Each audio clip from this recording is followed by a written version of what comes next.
నమస్తే అండి. మీరెలా ఉన్నారు? మేమైతే సూపర్‌గా ఉన్నాం. వింటర్ సీజన్ వచ్చేసింది కదండీ!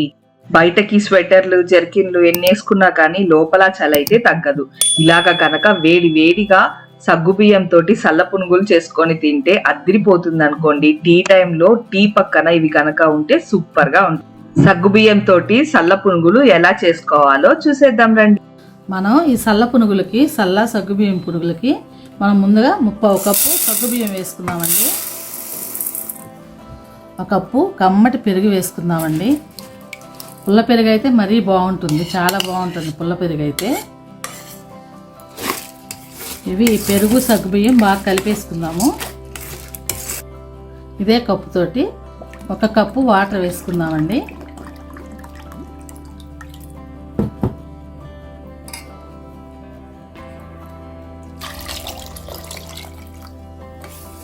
ఇవి మొత్తం చక్కగా కలిపేసుకుందామండి. ఇవి చక్కగా కలిపేసుకున్నాము. ఒక 5 అవర్స్ మూత పెట్టి పక్కకు పెట్టేసుకుందామండి. మనం 4 అవర్స్ ముందు నానబెట్టుకున్నాం కదండి పెరుగులో సగ్గుబియ్యం, బాగా నానిపోయి ఇలా అయిపోయినాయి. 1/2 కప్పు బియ్యం పిండి అండి. ఈ బియ్యం పిండి వేస్తే బాగా క్రిస్పీగా బాగా వస్తాయండి మనకు పునుగులు అనేవి.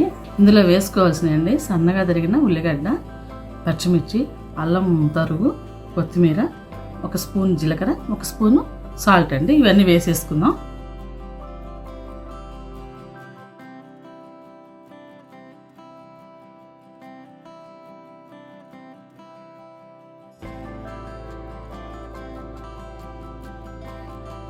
ఇవన్నీ వేసేసుకుందాం.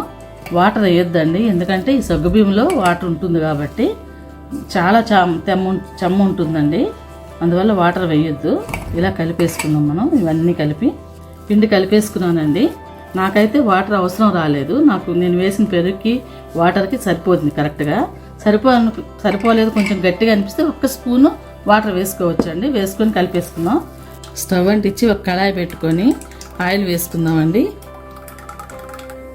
ఆయిల్ వేడైపోయిందండి. మనం ఇప్పుడు కొద్దిగా చిన్నగా పునుగుల్లాగా వేసేసుకుందాం మనం కలిపి పెట్టుకున్న పిండి కదండి. మన పునుగులు కాలిపోయాయి.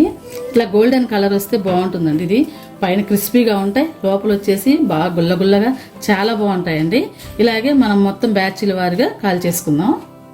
అంతే అండి. బయటకి క్రిస్పీ అండ్ క్రంచీగా ఉండి లోపల గుల్లు గుల్లగా ఉండే సగ్గుబియ్యం తోటి సల్ల పునుగులు తయారైపోయాయి. నచ్చిందా? మీరు కూడా ఖచ్చితంగా ఈ వింటర్ సీజన్ లో ట్రై చేసి మీకు ఎలా వచ్చిందో మాకు కామెంట్స్ లో చెప్పడం మర్చిపోకండి.